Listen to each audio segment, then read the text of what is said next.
सबके आशाओं पर, अपेक्षाओं पर, उनके सपनों पर खरा नहीं उतरने के लिए जो दोष है वो मेरा है। इसलिए मैं आपसे विनम्रता से आपसे माफी मांगता हूं कि मैं आपके सपनों के आधार के अनुसार, आपके सोच के अनुसार वो व्यवस्था बनाने में नाकामयाब रहा हूं।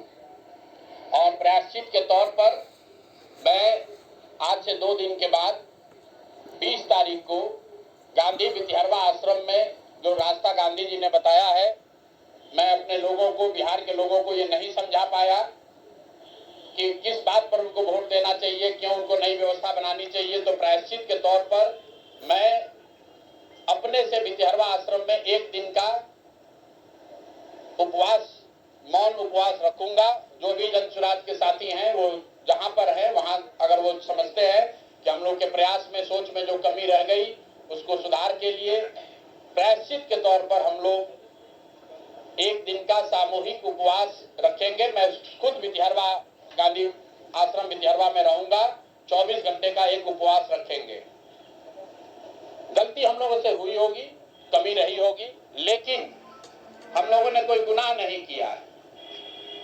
गलती हो सकती है, गुनाह नहीं है।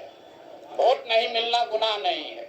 मैं बिहार की जनता के सामने अपने साथियों के साथ बिल्कुल सर उठा के ये कह सकता हूं कि हम लोगों ने गुनाह नहीं किया है।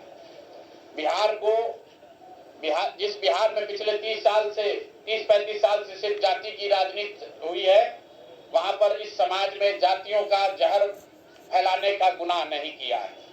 हम लोगों ने बिहार में हिंदू मुस्लिम की राजनीति नहीं की है, लोगों को धर्म के नाम पर बांटने का गुनाह नहीं किया है। हम लोगों ने बिहार की गरीब जनता को, भोले भाले लोगों को पैसा देकर उनका वोट खरीदने का गुनाह नहीं किया है। जिन लोगों ने ये गुनाह किया होगा, अगर वो आज जीत भी गए हैं तो उनको उसका हिसाब देना ही पड़ेगा। वो आज दे या कल दे, वो होगा ही होगा। मैं पिछले 2.5-3 सालों में अपने वक्तव्यों में अक्सर महाभारत के चक्रव्यूह की, अभिमन्यु के वध की कहानी सुनाता रहा।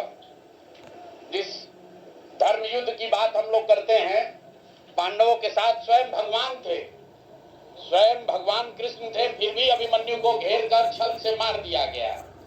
लेकिन उसके आगे की ये कथा भी है कि अभिमन्यु को मार दिया गया, लेकिन उससे महाभारत नहीं जीता गया। महाभारत जीता तो अंत में वही जो सही रास्ते पर था, जो धर्म के साथ था। तो आप निश्चित जानिए कि जीत तो जन सुराज की ही होगी।